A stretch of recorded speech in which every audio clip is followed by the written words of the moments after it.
Episode 671 to 680। अध्याय 671 बाजार भ्रमण आए। झाओ मिंग शेन जिया की प्रतिक्रिया का इंतजार करते हुए उसे घूर रही थी। उसने शेन जिया की बातों का अर्थ समझने की पूरी कोशिश की। शेन जिया आंखें फाड़कर उसे ऐसे देख रही थी जैसे कोई पिल्ला अपने मालिक से नाश्ता मिलने का इंतजार कर रहा हो। शेन जिया ने आह भरी और कुछ देर चुप रही, कुछ सोचती हुई। माथे पर शिकन के साथ उसने कहा, एक और हेयरपिन होनी चाहिए।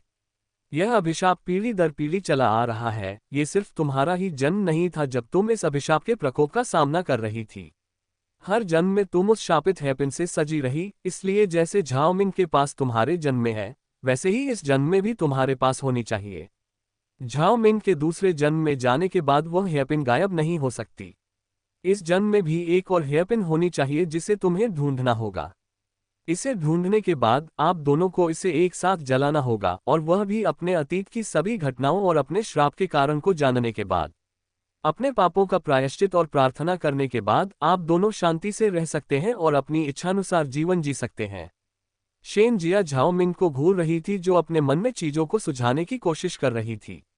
तो क्या हमें पहले अपनी पिछली सभी घटनाओं को याद करना होगा और फिर उस चीज को जलाना होगा?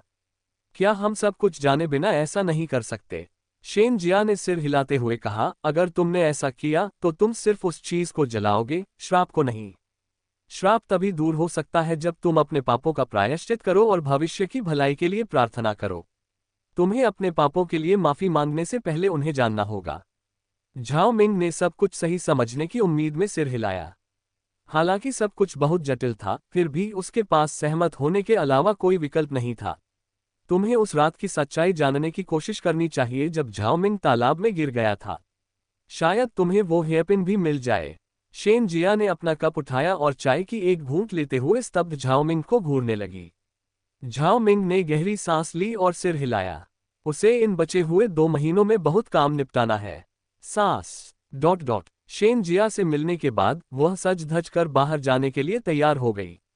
आज उसने महारानी जियाशी के साथ स्थानीय बाजार जाने की योजना बनाई थी, जहां अन्य रानियों द्वारा बनाई गई वस्तुएं बेची जाती हैं। ये स्टॉल महल में काम करने वाले एक कर्मचारी द्वारा चलाया जा रहा था। लू शी और जियाशी की नौकरानी और कुछ गार्ड उनके साथ थे। दोपहर का समय था, लेकिन सर्दियों में स्टॉल लगाने का यही सबसे अच्छा समय होता है और वे सूर्यास्त तक काम करते रहेंगे। सूरज डूबने के बाद दुकानें बंद होने लगती हैं, क्योंकि सर्दियों में रात के समय सड़कों पर सामान खरीदने के लिए बहुत कम लोग निकलते हैं। वह महल के मुख्य द्वार पर गई, जहां जियाशी और उसकी दासी पहले से ही उसका इंतजार कर रही थीं। घोड़ा गाड़ी तैयार थी और पहरेदार उनके प्रस्थान की प्रतीक्षा कर रहे थे। जैसे ही वे गाड़ी में चढ़ने वाले थे, झाओ मिंग ने एक आवाज सुनी, तुम अभी तक निकले नहीं हो। उसने पीछे मुड़कर देखा तो जी चेंग उनकी ओर आ रहा था और फैंग जू उसके पीछे पीछे आ रही थी। उसने अपनी भौहें उठाईं और सिर हिलाते हुए कहा, हाँ, हम अभी निकलने ही वाले थे। लगता है महाराज कहीं जा रहे हैं। उसने व्यंग्यपूर्वक पूछा। उसने मुस्कुराते हुए जियाशी के अभिवादन का जवाब सिर हिलाकर दिया। उसने अपने हाथ पीछे बांध रखे थे और झाओ मिंग को देखते हुए कहा, जी हाँ, मैं आपके साथ बाजार चल रहा हूँ। अंडरस्को। जियाशी उसकी बातें सुनकर स्तब्ध रह गई। उसने सपने में भी नहीं सोचा था कि उसे महाराज के साथ रहने का मौका मिलेगा, और तो और उनके साथ बाजार जाने का मौका भी। हालांकि उसने झाओ मिंग की ओर एक नजर डाली और समझ गई कि वह ये सब केवल उसके लिए कर रहा है। कोमा से जागने के बाद से महाराज और झाओ मिंग के रिश्ते में काफी सुधार आया है, जिससे अन्य सभी रानियां ईर्ष्या करने लगी हैं। झाओ मिंग ने जी चेंग को घूरते हुए भौहें चढ़ाकर कहा, महाराज, मैं और महारानी जियाशी सब कुछ संभाल लेंगे। मुझे नहीं लगता कि आपको हमारे साथ आने की कोई जरूरत है। आप जाए और अपना काम कीजिए। उसने बनावटी मुस्कान के साथ उसे जीभ दिखाने की अपनी इच्छा को दबा लिया। कल रात जब उसने उससे बाजार चलने के लिए कहा तो उसने ये कहकर मना कर दिया कि उसके पास बहुत काम है। हालांकि योजना रद्द करने के बजाय उसने जियाशी के साथ जाने का फैसला किया। उसने गला साफ किया और कहा, कोई बात नहीं, मैं महारानी को हरम के काम में मदद करने के लिए थोड़ा समय निकाल सकता हूं। झाओ मिंग ने अपने होंठ सिकुड़े और उसे एक नजर से देखा। यह आदमी मीठी मीठी बातें करना बखूबी जानता है। अंत में जी चेंग उनके साथ बाजार गया। आम लोगों के बीच घुलमिल जाने के लिए वे सभी अनौपचारिक कपड़े पहने हुए थे। चूंकि वे महिलाओं के साथ जा रहे थे, इसलिए वे घोड़े की गाड़ी ले रहे थे, जिसे उनकी पहचान छिपाने के लिए बाजार से कुछ दूरी पहले रोक दिया जाएगा। महिलाएं गाड़ी में सवार हो गईं, जबकि जी चेंग उनके पीछे घोड़े पर सवार होकर पहरेदारों के साथ चल रहा था। बाजार में झाओ मिंग और जिया शी हाथ में हाथ डालकर चल रहे थे, जबकि जी चेंग फेंग जू के साथ उनके पीछे पीछे चल रहा था। अन्य गार्ड और नौकरानियां कुछ दूरी पर छुपकर उनका पीछा कर रहे थे। झाओ मिंग को जियाशी का हाथ अंतरंगता से पकड़े हुए और उसे फेंग जू के साथ छोड़कर जाते हुए देखकर उसने अपना सिर हिलाया। दोपहर का समय होने के बावजूद वहां पहले से कहीं अधिक भीड़ थी और सड़कों के किनारे चीनी रोशनी लटकी हुई थी, जिससे ये पहले से कहीं अधिक सुंदर लग रहा था। वहां बच्चों के लिए खेल भी उपलब्ध थे, साथ ही व्यापारियों और रईसों के लिए छोटे छोटे खाने पीने के स्टॉल और रेस्तरां भी मौजूद थे। बाजार में ऐसी चीजें मौजूद थीं जो हर किसी की जरूरतों को पूरा कर सकती थीं। आह, ये झुमके कितने सुंदर हैं।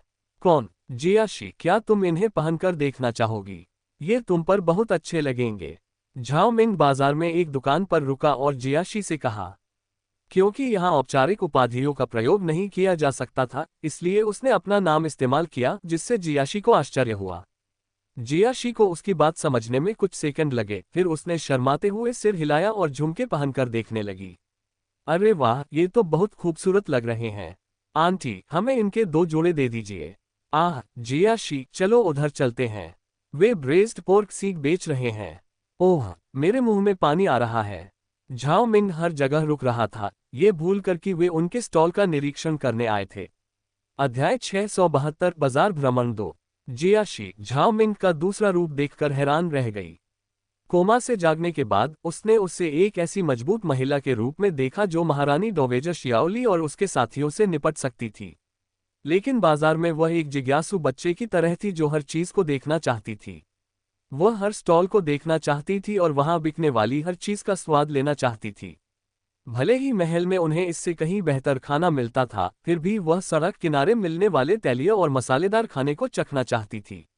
बाजार में बिकने वाले लगभग हर खाद्य पदार्थ को चखने और तरह तरह के झुमके, कंगन और हेयरपिन खरीदने के बाद वे आखिरकार अपने स्टॉल पर पहुंचे। विक्रेता ने उन्हें कभी नहीं देखा था, इसलिए उसे पता नहीं था कि वे शाही परिवार से हैं, और इतना ही नहीं, महाराज और महारानी स्वयं उसकी दुकान देखने आए थे। जब झाओ मिंग जियाशी के साथ स्टॉल के पास पहुंचा तो वह आदमी स्टॉल के पीछे बैठकर कुछ पी रहा था। वह एक आदमी के साथ खड़ा था और उससे बात कर रहा था, जो देखने में उसका दोस्त लग रहा था। मुझे हमारे सम्राट से बहुत ईर्ष्या होती है। उनकी इतनी सारी पत्नियां हैं कि वे हर रात अलग अलग महिलाओं के साथ संबंध बना सकते हैं। काश हमें भी यह सुख सुविधा मिल पाती। उन्होंने तो रखेल रखने की परंपरा पर भी प्रतिबंध लगा दिया है। हम भले ही शाही परिवार से नहीं हैं, लेकिन कम से कम अपनी जरूरतों को पूरा करने के लिए एक महिला तो रख सकते हैं। अब आप ही बताएं, क्या आप हर रात एक ही महिला के साथ सोकर ऊब नहीं जाएंगे?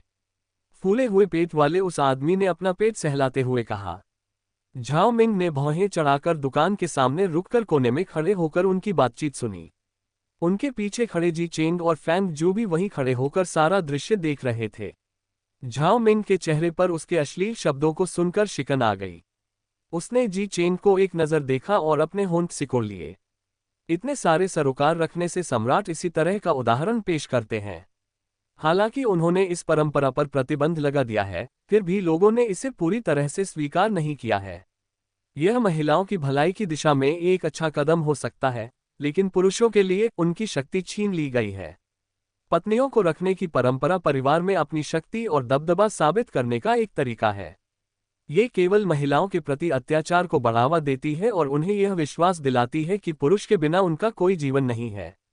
रखेल प्रथा एक बदतर प्रथा है जो महिलाओं को पुरुषों पर निर्भर बना देती है, जो अपनी इच्छाएं पूरी करने के बाद उन्हें कभी भी छोड़ सकते हैं। उनके साथ ऐसी वस्तुएं जैसा व्यवहार किया जाता था जिन पर अधिकार किया जा सकता है या जिन्हें खरीदा जा सकता है। उन्हें इंसान नहीं बल्कि वस्तु समझा जाता था। इस तरह की परंपरा के कारण उनके बच्चों को भी उतनी ही कठिनाइयों और अन्यायपूर्ण व्यवहार का सामना करना पड़ता है। वह इस बात से खुश थी कि जी चेंग ने इस परंपरा पर प्रतिबंध लगाकर अपनी समझदारी दिखाए, लेकिन वह लोगों के बीच इस कदम से उत्पन्न असंतोष से भी अवगत थी। उसने दांत पीसते हुए देखा कि दूसरा आदमी उस व्यक्ति को कुछ आपत्तिजनक बोलने से रोकने की कोशिश कर रहा था। हाँ, ऐसा मत कहो। अगर कोई सुन ले तो। तुम महाराज के बारे में इस तरह बात नहीं कर सकते। उसने अपनी बाह थपथपाई और सावधानी से चारों ओर देखा। अरे डरपोक बनना बंद करो, वे मेरा कुछ नहीं बिगाड़ सकते। मैं महल के लिए काम करता हूँ, मैं उन्हीं में से एक हूँ। क्या तुमने कभी महल देखा है? मैंने देखा है। क्या तुम जानते हो कि वह जगह कितनी खूबसूरत है? मैंने कुछ रानियों को भी देखा है। ओह, वे बेहद खूबसूरत हैं। मैं उनके अंगों को छूकर उनकी कोमलता का आनंद लेना चाहता था, लेकिन अफसोस मैं ऐसा नहीं कर सकता। लेकिन वह सम्राट तो वाकई भाग्यशाली है। वह जब चाहे उन्हें चूस सकता है। उसने कामुकता से अपने होंठ चाटे। महल की महिलाओं के बारे में इस तरह की बातें सुनकर जी चेन का चेहरा गुस्से से लाल हो गया। उसकी मुट्ठी कस गई और वह आगे बढ़कर उसे जान से मारने ही वाला था कि झाओमिंग ने उसे रोक दिया। उसने उसकी तरफ देखा और अपना सिर हिलाया। उसने धीमी आवाज में कहा, अभी नहीं। तुम दोनों यहीं रुको। उसने उसे फैंग जू के साथ वहीं रुकने के लिए कहा और जिया शी के साथ अपने स्टॉल पर चली गई। जी चेंग उनके पीछे जाना चाहता था, लेकिन झाओ मिंग ने उसे एक नज़र से देखा और सिर हिलाकर इशारा किया कि वह उनका पीछा न करे। अंत में उसे अपना गुस्सा काबू में रखते हुए वहीं खड़े रहना पड़ा। एक आम आदमी भी राजपरिवार के बारे में घृणास्पद बातें कर रहा था। उसकी यह मजाल। झाओ मिंग स्टॉल के सामने खड़ा होकर बोला, अरे वाह, ये हेयरपिन तो बहुत खूबसूरत है। भाई, इनकी कीमत कितनी है? शराब पीने में मशगूल उस आदमी ने सिर उठाया और देखा कि दो खूबसूरत औरतें स्टॉल के सामने खड़ी हैं। उसने अपने दोस्त की तरफ देखकर होंठ सिकोड़े और बोला, इसकी कीमत 10 तांबे के सिक्के है। लेकिन खूबसूरत महिलाओं के लिए मैं ये चीज आपको सिर्फ 8 तांबे के सिक्कों में दे सकता हूं। उसने मुस्कुराते हुए और उन्हें सिर से पैर तक घूरते हुए कहा। झाओ मिंग और जिया शी ने एक दूसरे को देखा और भौहें चढ़ा लीं। वह आदमी सामान की दोगुनी कीमत से भी ज्यादा मांग रहा था। बाजार में बेचने से पहले उन्होंने आम लोगों के लिए सभी सामानों की कीमत तय कर दी थी। चूंकि ये महल से थे, इसलिए आम लोगों के लिए होने के कारण इन्हें कम कीमत पर बेचा गया था। लेकिन वह उन्हें बाजार में सामान्य कीमत से कहीं अधिक कीमत पर बेच रहा था। जिन हेयरपिन की कीमत मात्र 2 तांबे के सिक्के थी, उन्हें वह 10 सिक्कों में बेच रहा था। आमतौर पर ये 4 तांबे के सिक्कों में बिकती थीं और स्थानीय बाजार में इस तरह की बेहतरीन और आलीशान हेयरपिन की यही सबसे ऊंची कीमत थी। हालांकि उन्होंने इसकी कीमत 2 तांबे के सिक्के ही रखने का फैसला किया, ताकि यह अधिक महिलाओं तक पहुंच सके और वे भी अपने परिवार द्वारा बनाई गई इन खूबसूरत चीजों का आनंद ले सकें। लेकिन यह आदमी ऊंची कीमतों के नाम पर सबको लूट रहा था। झाओ मिंग ने दांत पीसते हुए एक और वस्तु उठाई, जो कि स्वयं महारानी जियाशी द्वारा बनाई गई पायल थी। उसने उसे ऊपर उठाया और पूछा, और ये 50 तांबे के सिक्के थे। लेकिन आपके लिए मैं इससे 45 तांबे के सिक्के कर सकता हूं। लेकिन इससे कम नहीं। अंडस्को। झाओ मिंग गुस्से से सिकुड़ गई। वह खुद को इस आदमी के चेहरे पर थप्पड़ मारने से रोकने की पूरी कोशिश कर रही थी। 10 तांबे के सिक्कों के बराबर कीमत वाली पायल वह उसे 50 सिक्कों में बेच रहा था। वह दिन दूर नहीं जब वह इसे एक चांदी के सिक्के में बेचेगा। अध्याय 673 बाजार भ्रमण 3। झाओ मिंग ने अपने दांत पीसते हुए उस आदमी के प्रति अपनी घृणा छिपाने की पूरी कोशिश की। उसने मुस्कुराते हुए और भौहें सिकोड़ते हुए, मानो नाराजगी जता रही हो, कहा, भाई, आप क्या कह रहे हैं? क्या ये सभी चीजें महल से नहीं हैं? मैंने सुना है कि ये चीजें खुद शाही रानियों ने बनाई हैं। क्या इनकी कीमतें आम चीजों से कम नहीं होनी चाहिए? उसने पलकें झपकाते हुए शिकायत की। उस आदमी ने भौहें चढ़ाकर और ललचाते हुए उसे घूरते हुए कहा, अरे, तो तुम्हें पता है कि ये चीजें तो रानियां खुद बनाती हैं, फिर भी तुम ये सब कह रही हो। ये चीजें महल से हैं और आम जनता की पहुंच से बाहर हैं, लेकिन मैं इन्हें यहां बेच रहा हूं। मतलब, ये तुम्हें कहीं और नहीं मिलेंगी, सिर्फ यहीं मिलेंगी। मैंने तुम्हारे लिए कीमत कम कर दी है। अगर तुम्हारे पास पैसे नहीं हैं, तो यहां से चले जाओ। उसने उन्हें भगा दिया और अपने दोस्त की तरफ मुड़ गया। लेकिन मैंने सुना है कि महल से सामान बेचने वाले और भी स्टॉल हैं। क्या वे इसी कीमत पर या इससे कम कीमत पर बेच रहे हैं? अगर वे सस्ते में बेच रहे हैं तो हम वहां जाकर खरीद लेंगे। चाहे वह दूर ही क्यों न हो, हम वहां जाकर ही खरीदेंगे। झाओ मिंग ने जवाब का इंतजार करते हुए कहा। उस आदमी ने भौहें चढ़ाईं, लेकिन अगले ही पल हंस पड़ा। हाँ, आप वहां जा सकते हैं, लेकिन आपको ये चीजें कम दाम में नहीं मिलेंगी। सभी स्टॉल एक ही दाम पर सामान बेच रहे हैं, क्योंकि ये दाम महारानी और उनकी पत्नी ने तय किए हैं। अगर आप दाम को लेकर झगड़ा करना चाहते हैं, तो महारानी से बहस करने के लिए तैयार रहें। झाओ मिंग ने उसकी बातें सुनकर अपनी भौहें सिकोड़ लीं। वह इस बारे में सरासर झूठ बोल रहा था। जियाशी ने होंठ सिकोड़ते हुए नखरे से कहा, भाई, ये पायल कितनी खूबसूरत है, क्या आप इसे हमें 10 सिक्कों में नहीं दे सकते? हमारे पास 45 सिक्के नहीं हैं जो आप मांग रहे हैं। इतना कहकर उसने मुंह फुला लिया। अंडस्को झाओ मिंग जियाशी को इस तरह अभिनय करते देख अवाक रह गई। महारानी जियाशी को इस तरह अभिनय करते देखना उसका पहला अनुभव था। वह सचमुच बहुत प्यारी लग रही थी। एक महिला होने के नाते वह भी कह सकती है कि इस तरह अभिनय करते हुए वह वाकई बहुत प्यारी और आकर्षक लग रही थी। अहम, अगर तुम इन्हें लेना चाहती हो तो ले लो, लेकिन एक शर्त पर। जियाशी की बेताब विनती सुनकर उस आदमी ने उसकी ओर घूरते हुए कहा। क्या हालत है? झाओ मिंग ने उस आदमी के घिनौने हाव भाव देखकर उसे मुक्का मारने की तीव्र इच्छा को दबाते हुए पूछा। उसकी निगाहें उन दोनों पर टिकी हुई थीं और वह उसके चेहरे से वह घिनौनी मुस्कान मिटाना चाहती थी। हालांकि उसने अपनी योजना को पूरा करने के लिए खुद को नियंत्रित किया। उसने बाजार में ये चीजें बेचना शुरू कर दिया क्योंकि इससे न केवल महारानियों को अतिरिक्त आय हो सकेगी, बल्कि महल में उन्हें संतुष्टि और आत्मनिर्भरता का एहसास भी होगा। हालांकि ये पहली बार था जब वह खुद बाहर निकली और इन चीजों को बेचने वाले स्टॉलों में से एक का निरीक्षण किया।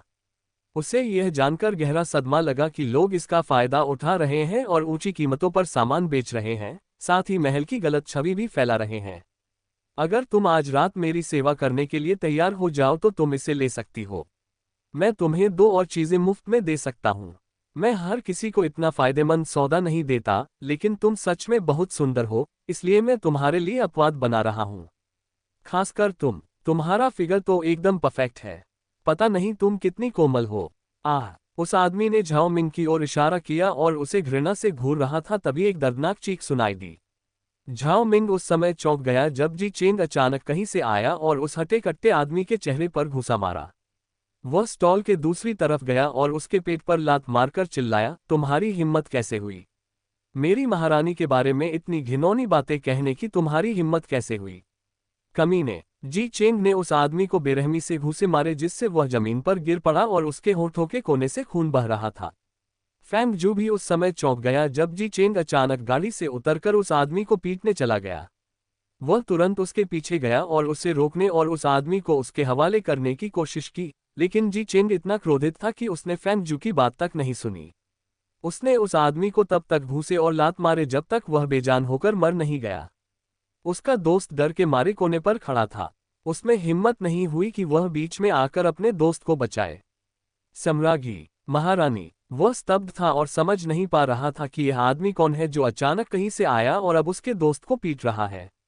इससे पहले कि वह आदमी समझ पाता कि क्या हो रहा है, एक साथ तेज कदमों की आवाज सुनाई दी और जब लोगों ने पीछे मुड़कर देखा तो उन्होंने देखा कि दर्जनों गार्ड कहीं से भी निकलकर बाजार में और भी ज्यादा भीड़ जमा कर रहे हैं। वे उनकी ओर बढ़े तभी फैंग जू ने उस आदमी को कॉलर से पकड़कर मुख्य गार्ड की ओर फेंक दिया, जबकि दूसरे गार्ड ने दूसरे आदमी को पकड़ रखा था। महाराज, आपके क्या आदेश हैं? मुख्य रक्षक ने क्रोध से भड़क रहे जी चेंग के सामने झुककर पूछा। इन्हें ले जाओ और इस आदमी को कालकोठरी में डाल दो, लेकिन ये सुनिश्चित कर लेना कि वह जिंदा रहे। मैं कल की अदालत में उससे निपटूंगा। कुछ भी करो, बस जान से मत मारो। उसे इतनी आसानी से नहीं मरना चाहिए। वह इतनी आसानी से मरने लायक नहीं है।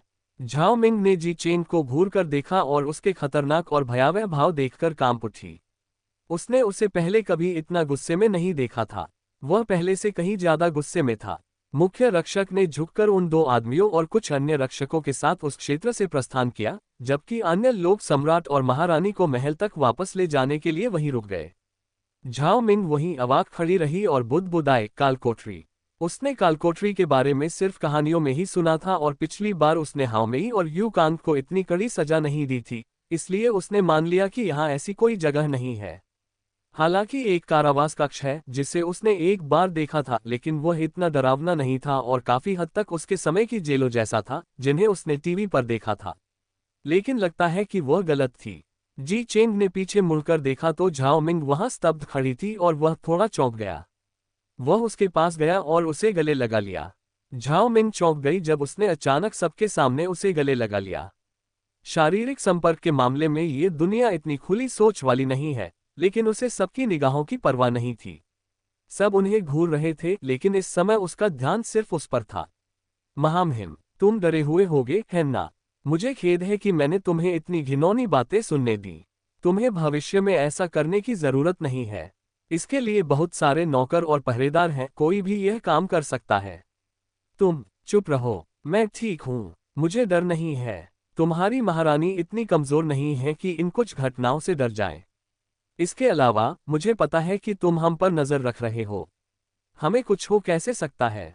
इससे पहले कि वह आगे कुछ कह पाता, उसने अपने हाथ उसकी कमर पर लपेट लिए और उसे शांत करने की कोशिश करते हुए उसकी पीठ सहलाए। उससे ज्यादा वह हर चीज से प्रभावित होता हुआ प्रतीत होता है। अध्याय 674। क्या आपने वह जांच की जो मैंने आपको करने के लिए कहा था? जिया मिंग पारंपरिक चिकित्सा प्रयोगशाला में यांग मी के लिए दवा तैयार करने में व्यस्त थी। माँ और बच्चे दोनों को बचाने की जिम्मेदारी लेने के बाद से लगभग एक सप्ताह बीत चुका था। पिछले एक हफ्ते से वह लगभग सारी रातें अस्पताल में यांग मी की देखभाल में बिता रही हैं। उनकी हालत काफी नाजुक थी, इसलिए उन्हें हर रात अस्पताल में मौजूद रहना पड़ता था और तेज दर्द होने पर उन्हें एक्यूपंक्चर देना पड़ता था। हालांकि दर्द हल्का ही था, लेकिन एक्यूपंक्चर देते समय उन्हें काफी सावधानी बरतनी पड़ती थी क्योंकि यांग मी गर्भावस्था के अंतिम चरण में थी और प्रसव पीड़ा से गुजर रही थी। लेकिन इससे उनकी नसें शांत होती हैं और उन्हें प्रसव पीड़ा सहने में मदद मिलती है। प्रसव से पहले संकुचन होना सामान्य बात है, लेकिन उसके मामले में ये बहुत तीव्र था। इसीलिए जब तक उसकी मंगाई हुई जड़ी बूटियां नहीं आ गईं, तब तक वह एक्यूपंक्चर और कुछ टॉनिक की मदद से अपनी स्थिति को नियंत्रण में रख रही थी। उसने जिन जड़ी बूटियों की मांग की थी वे बहुत दुर्लभ थीं, इसलिए उन्हें जुटाने में कुछ समय लगा। हालांकि जैसे ही दादाजी सू उसके लिए वे जड़ी बूटियां लेकर आए, उसने औषधि तैयार करना शुरू कर दिया और एक बार फिर उसने एक ऐसी नई औषधि बनाई जो पहले कभी अस्तित्व में नहीं थी। उसके हाथों की इस अद्भुत कला को देखकर दादाजी सू भी चकित और आश्चर्यचकित रह गए। उन्हें परी झाओ मिंग कहना कोई अतिशयोक्ति नहीं होगी। जिया मिंग, तुम क्या कर रही हो? सूजिन, जो अभी अभी प्रयोगशाला में दाखिल हुई थी, ने उसे पारंपरिक मिश्रण उपकरणों से कुछ मिलाते हुए देखकर पूछा। अरे, मैं सुश्री यांग मी की दोपहर की दवा बना रहा हूँ। क्या ये थकाने वाला नहीं है? क्या तुम एक साथ ज्यादा बनाकर फ्रिज में नहीं रख सकती? सारा काम करते करते तुम थक गई होगी। कल रात तो तुम घर भी नहीं गई। उसकी हालत देखकर उसे बुरा लगा। उसका चेहरा पीला पड़ गया था और थकान साफ झलक रही थी। जिया मिंग जड़ी बूटियों को मिलाते हुए उसकी ओर देखते हुए और अधिक शक्ति जुटाते हुए बोला, चिंता मत करो, मैं ठीक हूँ। वैसे अभी आराम करने का समय नहीं है। मुझे कल सुश्री यांग के प्रसव की तैयारी करनी है। वैसे क्या तुमने उनका हालचाल पूछ लिया है? सू जिन ने सिर हिलाकर जवाब दिया, मैं उनके वार्ड से आ रही हूँ। उनकी हालत में सुधार दिख रहा है और उनके स्वास्थ्य में भी सुधार है। आपने वाकई एक हफ्ते में उनकी हालत को काबू में कर लिया। अगर उस डॉक्टर ने आपकी सलाह मानी होती तो वह सुश्री यांग की डिलीवरी करवा सकती थी। अफसोस, उन्होंने यह मौका गंवा दिया। उस डॉक्टर द्वारा किए गए हंगामे को याद करके वह मुस्कुराई। जिया मिंग ने इस पर कोई टिप्पणी नहीं की और अपना ध्यान अपने काम पर केंद्रित किया। अरे हाँ, वैसे आपके पति आपके लिए दोपहर का खाना लाए हैं। इसे खाना मत भूलना, प्रयोगशाला से निकलते हुए उसने कहा। यह सुनकर जी मिंग मुस्कुरा उठी।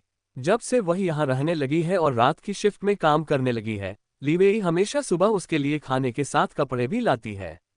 वह खुद से ज्यादा उसके खान पान पर ध्यान दे रहा था। उसी की बदौलत वह अस्पताल में भी ठीक से खा पी रही थी। ... लीवेई अपने अध्ययन कक्ष में बैठे बैठे आधे घंटे पहले पोस्ट किए गए वीडियो को देख रहे थे। उन्हें विश्वास नहीं हो रहा था कि प्रेस कॉन्फ्रेंस से ठीक 2 दिन पहले नया वीडियो अपलोड कर दिया गया है।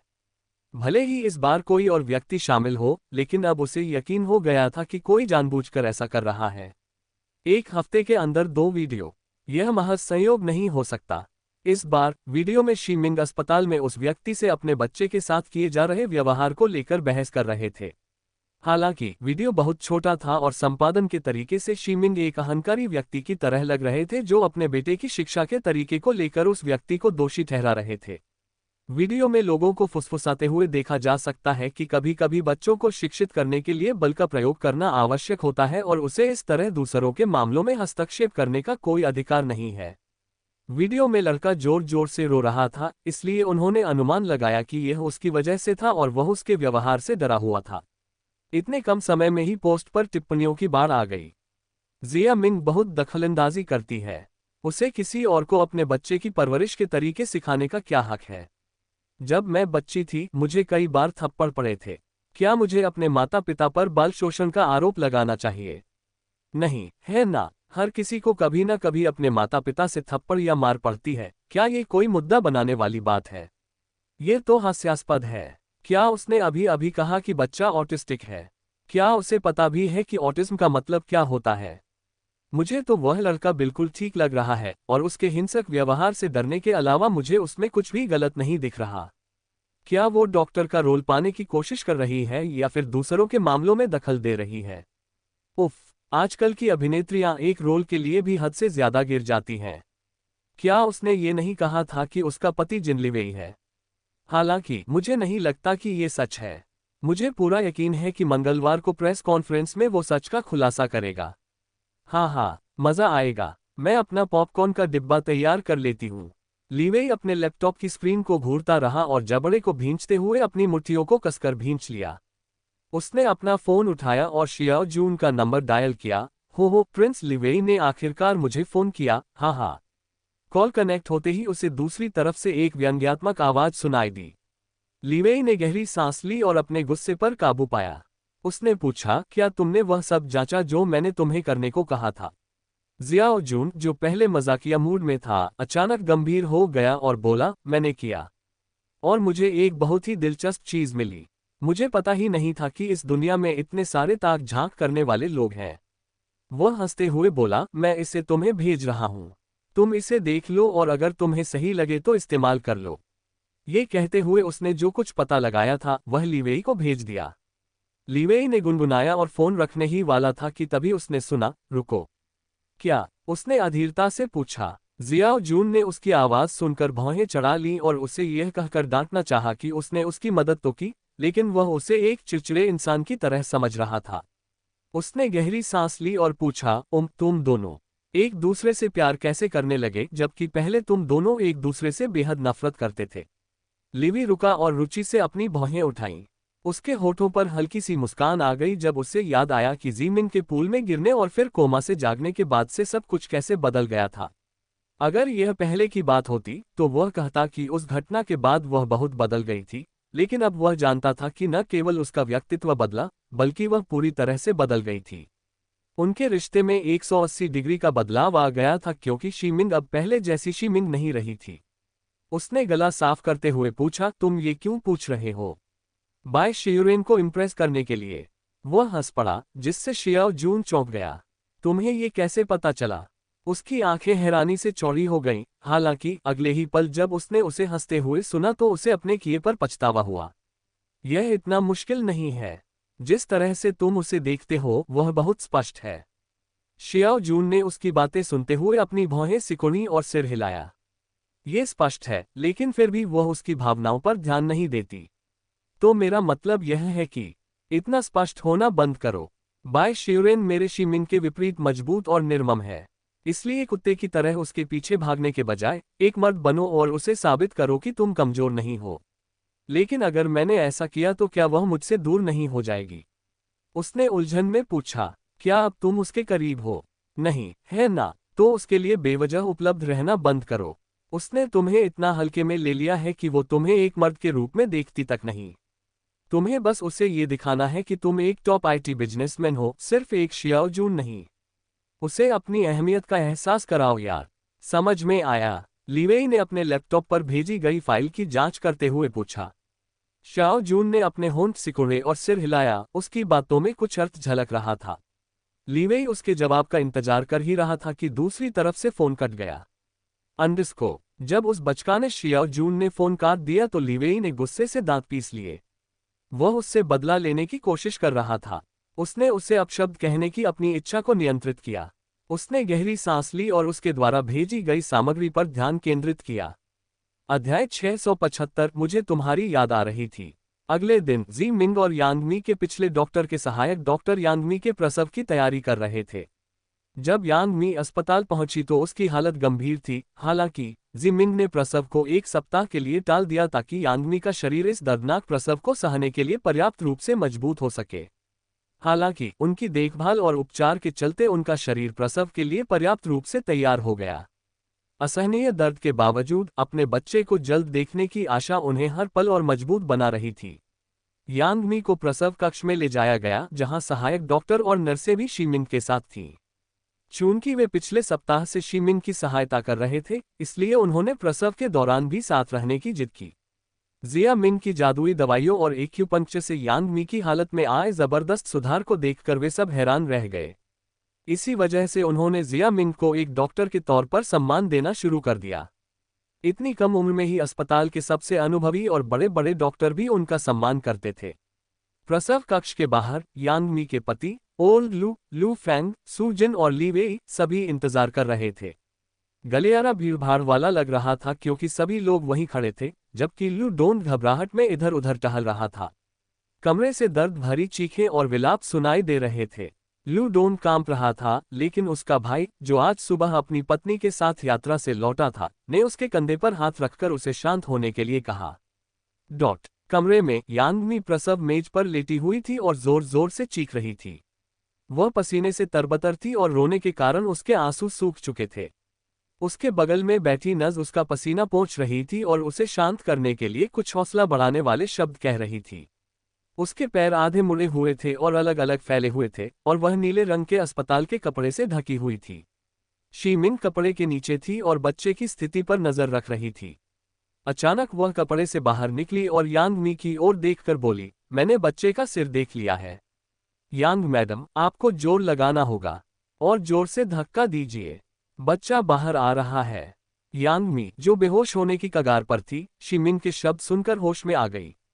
उसके अंदर एक अजीब सी ताकत आ गई और उसने फिर से जोर लगाना शुरू कर दिया। आह आह आह आह। हड्डी तोड़ देने वाला दर्द और भी तीव्र हो गया जब वह अपनी पूरी ताकत से चीखी और बेहोश होने से पहले उसने आखिरी बार जोर से धक्का दिया। जब जी मिंग ने खून से लथपथ बच्ची को बाहर निकाला तो वह दंग रह गई। कमरे में बच्ची के रोने की आवाज गूंज रही थी और उसकी चीख सुनकर कमरे में मौजूद सभी लोगों की आंखों में आंसू आ गए। वे सहायक डॉक्टर थे जिन्होंने कई प्रसव देखे थे, लेकिन यांग मी का मामला शुरू से ही खास था। वह एक बच्चे की चाहत रखती थी, लेकिन उसकी गर्भावस्था में कई जटिलताएं थीं। उन्हें यकीन नहीं था कि प्रसव सफल होगा या नहीं, लेकिन जी मिंग ने इसे संभव कर दिखाया। उसने गर्भनाल काटी और बच्ची को सफेद तौलिए में लपेट दिया। उसने बेहोश पड़ी यांग मी की ओर देखा, धीरे से आह भरी और कहा, सुश्री यांग, आपने एक सुंदर बच्ची को जन्म दिया है। हालांकि वह उसकी आवाज नहीं सुन पा रही थी, फिर भी उसने मुस्कुराते हुए बच्चे को नस को सौंप दिया। नज ने मुस्कुराते हुए उससे बच्चा ले लिया। कमरे के बाहर बच्चे के रोने की आवाज सुनकर सबके चेहरे खिल उठे। बूढ़े लू की आंखों में आंसू आ गए और उन्होंने लू डोन को गले लगा लिया। उन्होंने अपने बेटे के कंधे पर थपथपाया और खुद भी बच्चे की तरह रोने लगे। सभी लोग भावुक हो रहे थे और लू डोन को बधाई दे रहे थे, जबकि लीवेई कोने में मुस्कुराते हुए खड़ा था। जो लोग अभी तक घबराए हुए थे, वे खुशी से रोने लगे। उसके दिल में एक अजीब सी बेचैनी उमड़ रही थी। लू डोन को रोते हुए देखकर वह उसकी भावनाओं को समझ सकता था। भले ही वह आम आदमी होने पर बहुत घबराता था, लेकिन लू डोन कितना घबराया हुआ होगा। कुछ मिनट बाद शी मिंग ने अपना मास्क और गाउन उतारकर प्रसव कक्ष से बाहर निकली। उन्होंने मुस्कुराते हुए कहा, बधाई हो श्रीमान लू। सुश्री यांग मी ने एक प्यारी सी बच्ची को जन्म दिया है। बच्ची बिल्कुल ठीक है, हालांकि थोड़ी कमजोर है, चिंता की कोई बात नहीं है। अब रोना बंद करो, उन्होंने बेबसी से कहा क्योंकि वह लगातार रो रहे थे। और यांग मी, वो कैसी है? उसने उसके हाथ पकड़कर बेचैनी से पूछा। उसने अपना हाथ उसके हाथ पर रखा और थपथपाते हुए कहा, वह भी ठीक है। सदमे और कमजोरी के कारण वह अभी बेहोश है, लेकिन कुछ घंटों में उसे होश आ जाएगा। उसके बाद उसे जनरल वार्ड में ले जाया जाएगा, आप सब उससे वहां मिल सकते हैं। और बच्ची की देखभाल नर्स कर रही है, आप थोड़ी देर में उससे भी मिल सकते हैं। उसने सबको दिलासा देते हुए शांत भाव से कहा। सबको खुशी से मुस्कुराते और रोते देख जी मिंग मुस्कुरा उठी। उसकी नज़र कोने में खड़ी लीवेई पर पड़ी, जो उसे एक रहस्यमयी निगाहों से देख रही थी। जी मिंग मुस्कुराए और राहत की सांस ली। रात में जी मिंग बिस्तर पर लेटी हुई थी, उसका सिर लीवेई की छाती पर था और लीवेई ने उसकी कमर पकड़ रखी थी। वे दोनों छत को देखते हुए इसी तरह लेटे रहे। उनके बीच एक सुकून भरी खामोशी थी, जिससे उन्हें शांति का एहसास हो रहा था। जिया मिंग ने उसकी कमर को गले लगाया और उसकी बाहों में सिमट गई, और उसने भी उसे अपनी ओर खींच लिया। उसने उसकी खुशबू को महसूस करते हुए कहा, इतने दिनों बाद घर पर सोना कितना अच्छा लग रहा है। मुझे तुम्हारी बहुत याद आई। उसने उसकी कमर सहलाए और कहा, मैं भी। उसने उसकी ओर देखा और उसके माथे पर एक चुंबन दिया। वैसे क्या तुमने सोचा है कि हम सम्मेलन में क्या करेंगे? क्या तुम्हें कुछ सूझा है? उसने उसकी छाती पर गोल गोल घुमाते हुए पूछा। मैंने किया। क्या? उसने उत्सुकता से उसकी ओर देखा। पूरे सप्ताह वह यान की देखभाल में मग्न रही और अपनी समस्याओं को भूल गई थी। इसके अलावा वह जानती थी कि लीवे ऐसी समस्याओं को उससे बेहतर तरीके से संभाल सकती है। तुम्हें कल पता चल जाएगा। उसने उसकी नाक पकड़ी और उसे चिढ़ाने के बाद उसके प्यारे हाव भाव देखकर मुस्कुराया। लीवे, तुम्हें पता है कल प्रेस कॉन्फ्रेंस होने वाली है, फिर भी मुझे घबराहट नहीं हो रही है। सुश्री यान के बच्चे को जन्म देने के बाद मैं बहुत खुश और शांत महसूस कर रही हूँ। मुझे लगता है मैंने अपना क्षेत्र बदलकर अच्छा किया। उद्योग मेरे बस की बात नहीं है। अच्छा हुआ तुम्हें पता है, उसने कहा और उसने उसे एक नज़र देखा। वह जोर से हंसा और बोला, मेरी पत्नी बहुमुखी प्रतिभा की धनी है। वह सब कुछ कर सकती है। क्या मैंने तुम्हें पहले नहीं बताया था? तुम खाना बनाने में माहिर हो, दवाइयों में माहिर हो और बिस्तर में भी माहिर हो। उसने अपनी नाक उसकी गर्दन पर रगड़ी और उसे अपनी बाहों में छटपटाने के लिए उकसाया। गुदगुदी हो रही है, वह उसकी बाहों में इधर उधर हिलते हुए हंस पड़ी। उसने अपने होठों को उसकी कोमल त्वचा पर फेरा, जिससे वह सिहर उठी। उसने उसकी गर्दन थोड़ी को चूमा और अंत में उसके नम होठों तक पहुंचा। उसने उसे मदहोश कर देने वाले चुंबन दिए और उसके हाथ उसके शरीर पर घूमने लगे। पूरा एक हफ्ता बीत चुका था जब वे एक दूसरे से दूर रहे थे। उन्हें एक दूसरे के साथ समय बिताने का बहुत कम मौका मिला था। जी मिंग, मुझे तुम्हारी बहुत याद आई, उसने कहा और उसे जोर से चूमा। अध्याय 676 प्रेस कॉन्फ्रेंस 1। जब जिया मिंग के हाथों ने उसके स्तनों को सहलाया तो वह सिहर उठी। उसने उन्हें हल्के से छुआ और कभी कभी चुटकी भी ली। वह कराह उठी, लेकिन उसकी आहें उसके गहन चुंबन में दब गईं।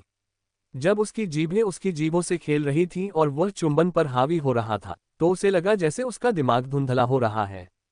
चुंबन की तीव्रता बढ़ने के साथ साथ उसके शरीर का तापमान भी बढ़ रहा था। उसने अपना हाथ उसके पजामा के नीचे डाला और उसके कोमल स्तनों को दबाया, जिससे उसके ठंडे हाथों के स्पर्श से वह सिहर उठी। उसे चूमने और उसके स्तनों से खेलने के बाद, जब तक कि वे सख्त नहीं हो गए, उसके हाथ नीचे की ओर बढ़े। वह कांप उठी और उसकी बाहों को कसकर पकड़ लिया जब उसका हाथ उसके पजामा के नीचे गया और उसे वहां छुआ। लीवे, उसने उसका नाम पुकारा और उसके मुंह से सुखदायक आहें और अजीबोगरीब आवाजें निकलने लगीं। उसकी प्रतिक्रिया देखकर उसके होंठ ऊपर की ओर मुड़ गए और उसने अपनी एक उंगली उसके अंदर डाली, जिससे उसने अपना सिर पीछे की ओर झुका लिया। उसने धीरे धीरे अपनी उंगली उसके अंदर डाली, साथ ही उसकी गर्दन को चूसते हुए उसकी खुशबू को महसूस किया। झाओ मिंग, मुझे तुम्हारी प्राकृतिक खुशबू बहुत पसंद है। मैं तुम्हें दिन भर खा सकता हूं और कभी ऊब नहीं सकता। उसने मोहक अंदाज में उसके होठों को छूते हुए कहा। उसके शर्मनाक शब्दों को सुनकर उसका चेहरा लाल हो गया। उसके असली नाम का इस्तेमाल करते हुए कहे गए उन शब्दों ने उसके अंदर एक अलग ही तरह की भावनाएं जगा दी। उसका चेहरा लाल होते देख उसने उसे और अधिक आनंद देने के लिए अपनी उंगली की गति बढ़ा दी।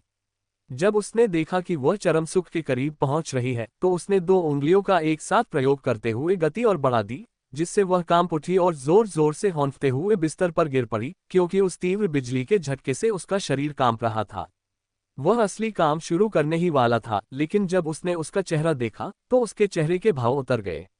वह सो गई। उसने गहरी सांस ली और अपना माथा पकड़ लिया, फिर नीचे खुद को देखा। उसका छोटा सा बेटा सीधा और गर्व से खड़ा था। हालांकि उसका थका हुआ चेहरा देखकर उसे कुछ भी करने की इच्छा नहीं हुई।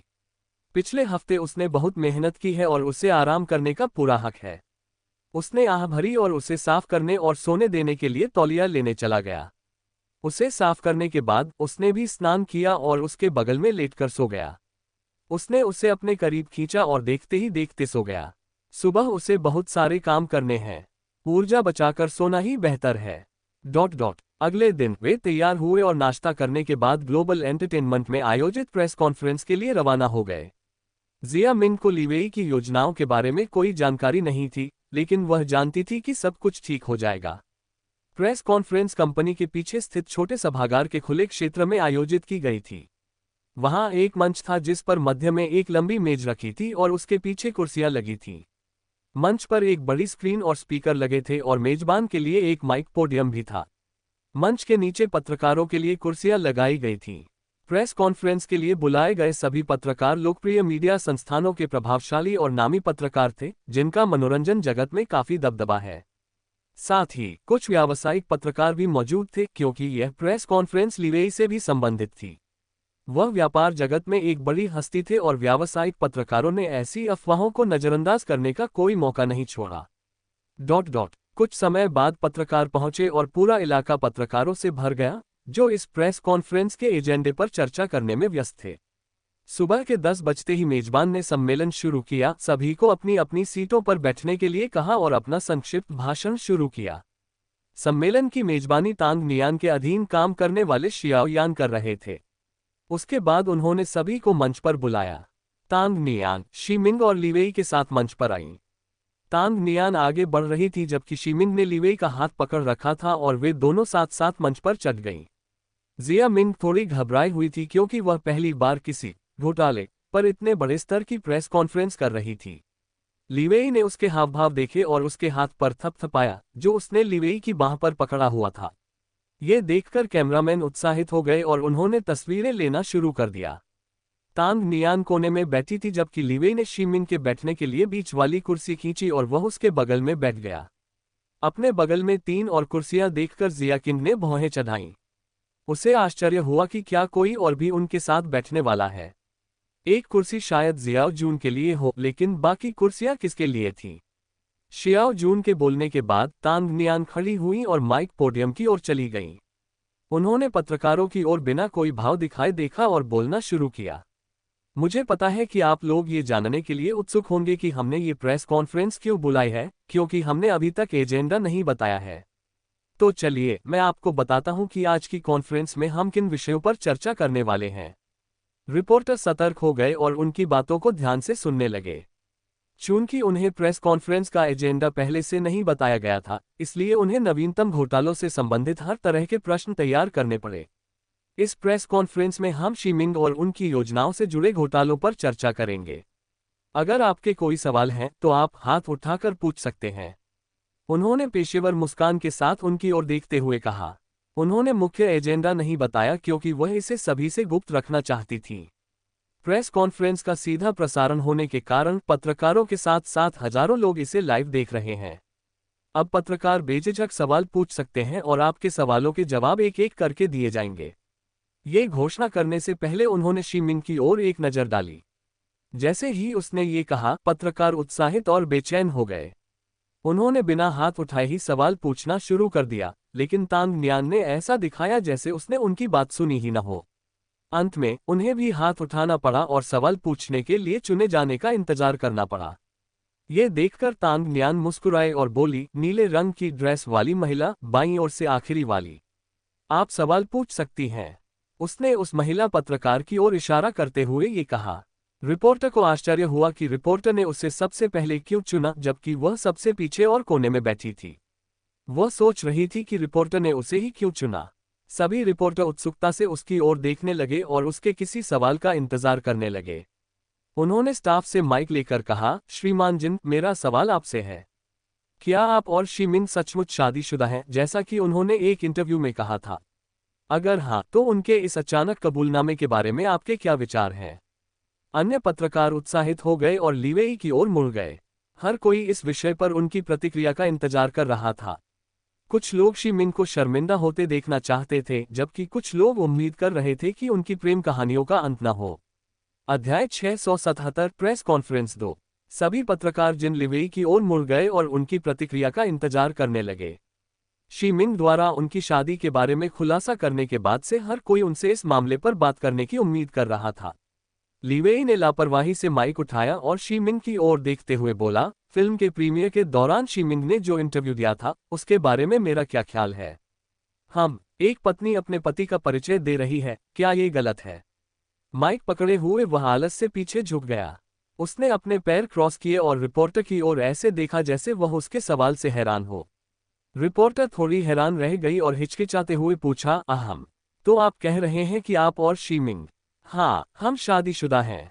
मुझे पता है कि सिर्फ मेरे कहने से आप मेरी बात पर यकीन नहीं करेंगे, इसलिए मैं आपको सबूत दिखाता हूं क्योंकि आप लोग सिर्फ भौतिक सबूतों पर ही विश्वास करते हैं। उन्होंने टिप्पणी की। उसने तांग नियान की ओर मुड़कर उसे सिर हिलाकर सहमति दी। उसने भी जवाब में सिर हिलाया और लैपटॉप से तस्वीर निकालकर बड़ी स्क्रीन पर सबको दिखाए। जैसा कि आप सभी देख सकते हैं, ये हमारे राष्ट्रपति जिन लिवेई और शी का विवाह प्रमाण पत्र है। महत्वपूर्ण जानकारी धुंधली कर दी गई है, लेकिन जैसा कि आप उनकी तस्वीर और सरकारी कार्यालय की मुहर देख सकते हैं, मुझे उम्मीद है कि यह उनके विवाह के बारे में आपके सभी संदेहों को दूर करने के लिए पर्याप्त होगा। तांग नियान ने भावहीन चेहरे के साथ कहा। उनकी शादी की तारीख देखकर पत्रकार दंग रह गए। प्रमाण पत्र के अनुसार शी के उद्योग जगत में आने से पहले ही उनकी शादी हो चुकी थी और कुछ ही महीनों में उनकी दूसरी शादी की सालगिरह होगी। वे सब हैरान और अचंभित थे कि उन्हें कैसे पता नहीं चला कि सबसे आकर्षक कुंवारा लड़का पहले से ही शादीशुदा है। कई लोग सोच रहे थे कि शी और उसने शायद मनोरंजन उद्योग में आने के बाद शादी कर ली होगी क्योंकि उसने सफलता पाने के लिए उसे बहकाया था। कुछ लोग इसे जबरन की गई शादी समझ रहे थे, लेकिन जब उन्होंने प्रमाण पत्र देखा कि वे जल्द ही अपनी दूसरी शादी की सालगिरह मनाने वाले हैं, तो वे दंग रह गए। सर्टिफिकेट देखकर बाकी पत्रकार उत्साहित हो गए और सवाल पूछने लगे। जिया मिंग, तुमने अपनी शादी अब तक क्यों छिपाई? अब तक अपनी शादी छिपाने का क्या कारण था? जिया मिंग, क्या आपको श्री हान की फिल्म में भूमिका इसलिए मिली क्योंकि जिन कॉर्पोरेशंस इस फिल्म के सबसे बड़े निवेशक हैं? क्या आपने श्रीमती जिन के रूप में अपनी उपाधि का इस्तेमाल अन्य अभिनेत्रियों को नीचा दिखाने के लिए किया? अगर आप शादीशुदा हैं तो जब प्रशंसक आपके और अभिनेता जियान यान के बारे में बातें कर रहे थे तो आपने कुछ क्यों नहीं कहा? क्या आप अपने पति को धोखा दे रही हैं? पत्रकारों ने अपनी सीमा भूलकर बेतहाशा सवाल पूछना शुरू कर दिया। हालांकि आखिरी सवाल पूछने वाले ने सबको चौंका दिया। सब चुप हो गए और हैरानी से उसे देखने लगे। आखिर वो श्रीमती जिन से ऐसा सवाल कैसे पूछ सकता है, वो भी जिन लिवी के सामने? ये सवाल पूछने वाला व्यक्ति एक प्रमुख मीडिया संस्थान से था, लेकिन लोगों के बीच उसकी प्रतिष्ठा किसी भी तरह से धूमिल नहीं है क्योंकि वह कई विवादों से घिरा हुआ है। लिवेई के चेहरे पर गुस्सा झलक रहा था। उसने मुट्ठी भींच ली और माइक उठाने ही वाला था कि जिमिंग ने उसके सामने से माइक हटा दिया। उसने सिर हिलाकर उसे शांत होने का इशारा किया। उसने शांत भाव से माइक उठाया और गंभीर चेहरे के साथ रिपोर्टर की ओर देखा। तब तक सभी चुप हो चुके थे और उसके सवालों के जवाब का इंतजार कर रहे थे। मैंने आपके सभी सवाल सुन लिए। लगता है लोग मेरी निजी जिंदगी के बारे में बहुत उत्सुक हैं, है ना? आप एक अभिनेत्री हैं। बेशक, लोगों को आपके बारे में जानने का अधिकार है। आखिर आप उन्हीं की वजह से कमा रही हैं। पिछला सवाल पूछने वाले उसी पत्रकार ने व्यंग्यात्मक टिप्पणी की, जिसे सुनकर अन्य पत्रकार हैरानी से उसे घूरने लगे। उसके पास बैठे कुछ लोग डर के मारे थोड़ा दूर हट गए क्योंकि उन्हें लगा कि कहीं वे भी उसके साथ मुसीबत में न पड़ जाएं। वह एक मूर्ख है जिसे सवाल पूछना नहीं आता, इसीलिए वह अपने विवादों के लिए जाना जाता है। लिवेई की भौहें तन गईं, लेकिन शी ने अपना हाथ उसके हाथ पर रखा और उसे शांत करने के लिए हल्के से थपथपाया। उसने रिपोर्टर की ओर देखा और मुस्कुराते हुए कहा, बिल्कुल सही। मैं एक अभिनेत्री हूं, इसलिए लोग मेरे बारे में जानने के लिए उत्सुक होंगे।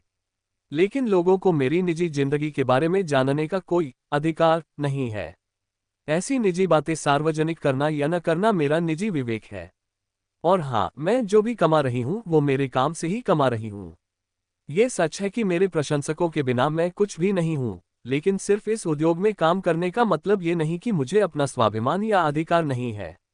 अगर आप हमारे देश के सम्मानित नागरिक हैं तो मैं भी उतनी ही सम्मानित हूँ। ये मत भूलिए कि आप भी हम जैसे मनोरंजन उद्योग से जुड़े लोगों की वजह से ही पैसा कमा रहे हैं। उन्होंने अपनी शांत मुस्कान बिखेरते हुए बड़ी खूबसूरती से कहा। उसके जवाब देने के तरीके से सभी लोग सहमत हो गए। लाइव प्रसारण देख रही शियाओयान टिप्पणियों को देखकर हैरान रह गई। अरे बाप रे, जी मिंग तो कमाल है। वो रिपोर्टर तो बिल्कुल बेकार है। उसने उसे जोरदार थप्पड़ मारा। उसकी हिम्मत कैसे हुई? क्या वह वाकई पत्रकार है? उसे अपने पद से इस्तीफा दे देना चाहिए। वह पत्रकारों की छवि खराब कर रहा है। आखिरकार किसी ने तो कह ही दिया। ये रिपोर्टर और पेपराजी हमेशा अभिनेताओं और अभिनेत्रियों के बारे में बुरा भला कहते रहते हैं, लेकिन वे ये भूल जाते हैं कि इन्हीं की वजह से उन्हें पैसे मिलते हैं। वह इसके हकदार थे। उसकी बातें सुनकर रिपोर्टर शर्मिंदा हो गया। उसका चेहरा गुस्से और शर्म से लाल हो गया। जिया मिंग ने आगे कहा, मैंने अपने वैवाहिक स्थिति के बारे में कभी झूठ नहीं बोला। मैंने बस कभी कुछ नहीं कहा क्योंकि किसी ने मुझसे पूछा ही नहीं। जब मुझसे पूछा गया तो मैंने सच सच जवाब दिया। मैंने ये तथ्य नहीं छिपाया कि मैं शादीशुदा हूं या मैं श्रीमती जिन हूं। और हाँ, मुझे ये भूमिका कैसे मिली इस बारे में मैं पहले भी स्पष्ट कर चुकी हूं। मैं इस पर कोई टिप्पणी नहीं करूंगी क्योंकि फिल्म पहले ही रिलीज हो चुकी है और मुझे लगता है कि आपको पता होना चाहिए कि मुझे ये भूमिका निवेश की वजह से मिली या नहीं। जवाब देते समय वह बिल्कुल भी नहीं हिचकिचाई और अपनी बात को लेकर बहुत स्पष्ट थी। और आखिरी सवाल के बारे में, जैसा कि सबसे दाहिनी ओर बैठे रिपोर्टर ने कहा, यह प्रशंसकों द्वारा बनाई गई एक काल्पनिक जोड़ी थी। इसे नकारने का मतलब मेरे प्रशंसकों का अपमान करना है। वे बस आपस में मजाक कर रहे थे और मुझे लगता है कि हर कोई जानता है कि इसमें कोई बुराई नहीं है। हालांकि अगर आप ऐसे मजाक को गंभीरता से ले रहे हैं तो मुझे नहीं पता कि क्या कहूं। उसने बेबसी से अपने हाथ हवा में उठा दिए। साथ ही भाई जियान यान को मेरी शादी के बारे में पहले से पता था, इसलिए मुझे नहीं लगता कि मैंने उन्हें किसी भी तरह से गुमराह किया है। वो एक अच्छे इंसान थे जो मुझे इस अपरिचित उद्योग में ढलने में मदद करने की कोशिश कर रहे थे। कृपया उन अन्य कलाकारों को बदनाम न करें जिनका इससे कोई लेना देना नहीं है। उनके चेहरे पर थोड़ी उदासी छा गई, जिससे दूसरा रिपोर्टर शर्मिंदा हो गया। आह, जी मिंग कितनी शानदार है। मुझे बहुत खुशी है कि उसने जियान यान का नाम साफ कर दिया। अब समझ में आया कि वे दूसरों से ज्यादा करीब क्यों थे। तो उसे उसकी शादी के बारे में पहले से ही पता था। हालांकि मुझे इस बात का दुख है कि यह मौका हाथ से निकल गया, लेकिन मुझे इस बात की बहुत खुशी है कि उसने इस सवाल से बचने की कोशिश नहीं की और गलतफहमी को दूर किया। वह बहुत ही अच्छी इंसान है। उन्होंने जटिल सवालों को बहुत ही समझदारी से संभाला। उन्होंने हमें उनके रिश्ते को लेकर कोई आरोप नहीं लगाया, बल्कि वह समझती है कि यह महज एक हानिरहित मजाक था जिसे मीडिया ने बड़ा चढ़ाकर पेश किया। हाँ, जिस तरह से वो अभिनय कर रही थी, देखकर तो लग रहा था कि वो बहुत ही पेशेवर है। उन वीडियो का क्या? उसने अपने उन खतरनाक करतबों से एक गर्भवती महिला की जान को खतरे में डाल दिया। मैं देखना चाहती हूँ कि वो इसे कैसे साफ करेगी, क्योंकि वीडियो में सबको दिख रहा है कि ये सब उसी ने किया है। कितनी कमीनी है। अध्याय 678 प्रेस कॉन्फ्रेंस 3। जिया मिंग ने बिना किसी लाग लपेट के और बिना हिचकिचाए उनके सवालों का जवाब दिया, जिसके बाद पत्रकार चुप हो गए। उन घटिया सवालों को सुनने के बाद भी वह मुस्कुरा रही थी, लेकिन लीवेई का चेहरा गुस्से से लाल हो गया था और हर मिनट और भी उदास होता जा रहा था। वह उस पत्रकार को घूर रहा था जिसने जिया मिंग से पूछा था कि क्या वह अपने पति को धोखा दे रही है, और उसे सार्वजनिक संपत्ति की तरह समझते हुए कहा था कि हर किसी को उसके निजी जीवन के बारे में जानने का अधिकार है। जिस पत्रकार ने वह सवाल पूछा था, वह उसकी घातक घूरती निगाहों को देखकर सहम गया और थोड़ा शर्मिंदा भी हुआ, क्योंकि सभी उसे घृणा भरी निगाहों से देख रहे थे। साथ ही पत्रकार सिर हिला रहे थे और उससे बात करने में असहज महसूस कर रहे थे। हालांकि उसने अपना गला साफ किया और खुद को समझाया कि वह तो दूसरों की तरह अपना काम कर रहा है और उसने जो पूछा उसमें कुछ भी गलत नहीं है। इतना कहकर वह सीधा खड़ा हुआ और दूसरा सवाल पूछने ही वाला था कि कोने से कोई उसके पास आ गया। आप डेली गॉसिप्स के रिपोर्टर हैं, है ना? चश्मा पहने और औपचारिक रूप से पेशेवर ढंग से कपड़े पहने उस व्यक्ति ने हल्के लेकिन अधिकारपूर्ण मुस्कान के साथ पूछा। वह व्यक्ति आश्चर्यचकित हुआ, लेकिन उसने सिर हिलाकर जवाब दिया। उसने सोचा कि वे यहाँ कुछ जलपान कराने आए हैं। हाँ, क्या कुछ गड़बड़ है? उस व्यक्ति के चेहरे पर उदासी छा गई जब उसने उदासीन भाव से रिपोर्टर की ओर देखा और कहा, कृपया मेरे साथ बाहर आइए। अपना सामान और कैमरामैन भी साथ ले जाइए। आपको इस प्रेस कॉन्फ्रेंस में आने की अनुमति नहीं है। अंडरस्को। रिपोर्टर अवाक रह गया। कैमरामैन उसकी ओर मुड़ा और हैरानी से उसे देखने लगा। क्या हो रहा है? क्या? लेकिन क्यों? हमारे पास इस प्रेस कॉन्फ्रेंस में शामिल होने का निमंत्रण पत्र है। आप हमें बाहर कैसे भेज सकते हैं? रिपोर्टर ने ऊंची आवाज में पलटवार किया। गु शाओ ने अपना मुंह साफ करते हुए कहा, आपको पहले आमंत्रित किया गया था, लेकिन अब नहीं। हम इस प्रेस कॉन्फ्रेंस में बाधा नहीं डालना चाहते। और हाँ, आपको हमारे वकील का पत्र भी मिलेगा। इस प्रेस कॉन्फ्रेंस में आपने जिस तरह का गैर पेशेवर और पक्षपातपूर्ण व्यवहार दिखाया है, उसके लिए हम कानूनी कार्रवाई करेंगे। अगर आप यहां से घसीटे जाना नहीं चाहते तो कृपया चुपचाप मेरे साथ चले जाइए। उन्होंने थोड़ा झुकते हुए धीमी आवाज में कहा। जिया मिंग ने देखा कि गु शाओ रिपोर्टर को अपने साथ ले जा रहा है। उसने लीवेई की तरफ देखा और उसने उसे आश्वस्त करने वाली मुस्कान दी, जिससे उसे एक बार फिर राहत मिली। यह आदमी उससे कहीं ज्यादा गंभीरता से काम लेता है। जिया मिंग, क्या वीडियो में तुम ही थे? सुश्री, आपके बारे में वायरल हो रहे उन वीडियो के बारे में आपका क्या कहना है? आपने एक घायल गर्भवती महिला के शरीर में सुई क्यों डाली? और बिना किसी कारण के किसी के बच्चे को ऑटिस्टिक कहना कैसा लगा? जिया मिंग, क्या आप इस तरह की छवि दिखाकर किसी मेडिकल ड्रामा या फिल्म को लक्षित कर रहे हैं? आपके इस कृत्य के पीछे क्या मकसद था? जिया मिंग, क्या तुम जानते हो कि बिना जानकारी के प्राथमिक उपचार करना उपचार न करने से कहीं अधिक हानिकारक हो सकता है? पत्रकारों ने एक बार फिर सवाल पूछना शुरू कर दिया। जब रिपोर्टर ने कहा गर्भवती महिलाओं के शरीर में सुई चुभोना, तो जी मिंग ने भौहें चढ़ा ली। इससे उसके होंठ फड़कने लगे, लेकिन उसने माइक लेकर कहा, ओम, वीडियो में मैं ही थी, लेकिन उसे एक्यूपंक्चर कहते हैं, जिसमें मैं गर्भवती महिला के शरीर में सुइयां डालती हूं। मुझे पता था कि मैं क्या कर रही हूं और मुझे ये भी पता था कि इससे उसे किसी भी तरह का नुकसान नहीं होगा। इसलिए मैं कहूंगी कि यह कोई बेमतलब की प्राथमिक चिकित्सा नहीं है। और उसने हिचकिचाते हुए कहा, क्योंकि उसे अभी भी सबके सामने अपनी चिकित्सा क्षमताओं के बारे में बात करने में थोड़ी असहजता महसूस हो रही थी। उसकी बात बीच में ही रुक गई जब पत्रकारों ने फिर से आपत्तिजनक सवाल पूछना शुरू कर दिया। जिया मिंग, तुमने व्यवसाय की पढ़ाई की है, तो बिना किसी प्रमाण पत्र के तुम किसी पर एक्यूपंक्चर का अभ्यास कैसे कर सकते हो? जिया मिंग, क्या आपको पता है कि आपकी लापरवाही भरी हरकतें आपको गंभीर मुसीबत में डाल सकती हैं? एक अन्य रिपोर्टर ने पूछा। वे अपनी बात को यथासंभव शालीनता से कहने की कोशिश कर रहे थे, क्योंकि वे प्रेस कॉन्फ्रेंस से बाहर नहीं निकाले जाना चाहते थे। इससे पहले कि जी मिंग कुछ जवाब दे पाता, एक गहरी और तेज आवाज सुनाई दी जिसने सभी को स्तब्ध और भ्रमित कर दिया।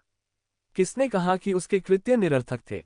दादा सू, जो अपने औपचारिक सूट को ठीक करते हुए प्रेस कॉन्फ्रेंस क्षेत्र में दाखिल हुए, ने इतनी ऊंची आवाज में कहा कि बिना माइक के भी उनकी आवाज सुनाई दे रही थी। अरे बूढ़े लू, मैंने तुम्हें जल्दी तैयार होने के लिए कहा था ना। देखो, तुम्हारी वजह से ही वे मेरे प्यारे शिष्य को परेशान कर रहे हैं। उसने बूढ़े लू को डांटते हुए कहा और बीच के पैदल मार्ग से गुजरते हुए मंच की ओर बढ़ता रहा। जब सभी रिपोर्टर उनकी ओर मुड़े तो बूढ़े लू ने अपनी कनपटी मल ली। बूढ़े सू के व्यवहार को देखकर उन्हें शर्मिंदगी महसूस हो रही थी। अरे, ये बूढ़े लोग कौन हैं? पत्रकारों में से एक ने हैरानी जताते हुए टिप्पणी की कि इस सम्मेलन में कौन बाधा डाल रहा है? आप इन्हें नहीं जानते। ये दोनों व्यक्ति पूरे शिया शहर के सबसे सम्मानित और बुद्धिमान लोग हैं। भूरे रंग का सूट पहने और अपेक्षाकृत शांत स्वभाव वाले व्यक्ति लू कीगांग थे, जो लाइफ हॉस्पिटल के निदेशक हैं और अपने युवावस्था में सैन्य उपलब्धियों के लिए जाने जाते थे। इतना ही नहीं, मनोरंजन जगत का सबसे प्रभावशाली परिवार यानी यांग का परिवार उनके ससुराल वाले हैं। उनके बगल में बैठे एक अन्य पत्रकार ने उन्हें बताया। इतना ही नहीं, आगे चल रहे व्यक्ति चिकित्सा जगत के बादशाह थे। ये महान सू लुओझांग हैं, जो न केवल पश्चिमी चिकित्सा में बल्कि पूर्वी चिकित्सा में भी पारंगत हैं। फिलहाल वे पूर्वी चिकित्सा का अभ्यास कर रहे थे और लोग दूसरे देशों से उनसे इलाज कराने आते हैं।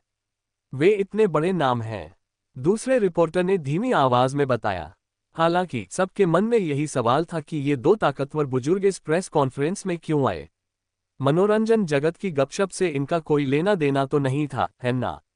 क्या आपने सू लुओझांग को जी मिंग को अपना शिष्य कहते सुना? आपको क्या लगता है कि उसका मतलब क्या था? रिपोर्टर आपस में फुसफुसाने लगे जबकि वे दोनों बूढ़े आदमी मंच की ओर बढ़ गए। तांग नियान भी उन आदमियों को देखकर हैरान रह गई, क्योंकि उसे इसकी उम्मीद नहीं थी। उसे इस सब के बारे में कुछ नहीं बताया गया था। लीवेई इस सम्मेलन को लेकर रहस्यमय व्यवहार कर रही थी और इस सम्मेलन का आयोजन करने के अलावा उसने कुछ नहीं किया था।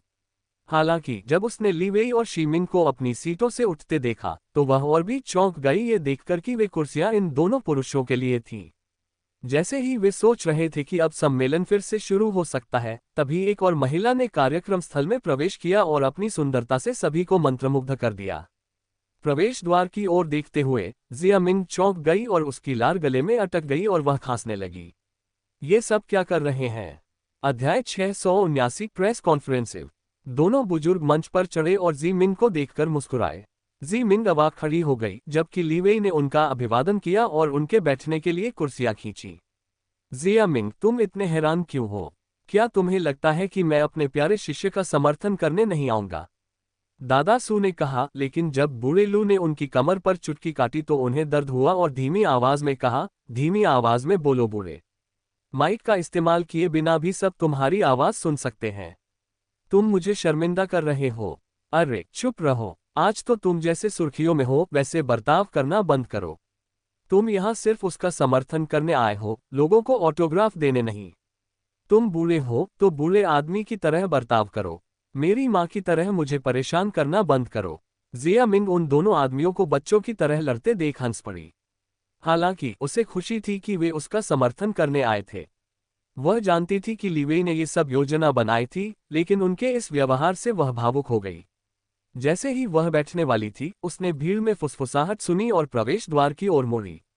मंच की ओर आती हुई दुबली पतली आकृति को देखकर उसकी आंखें विस्मित हो गईं। उसके कंधे पर एक स्लिंग बैग था।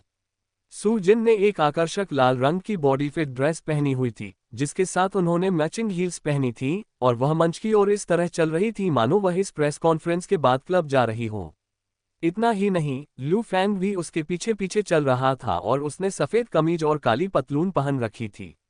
चूंकि उसने आज डॉक्टर का कोट नहीं पहना था और साफ सुथरे कपड़े पहने हुए था, इसलिए उसे पहचानना थोड़ा मुश्किल था।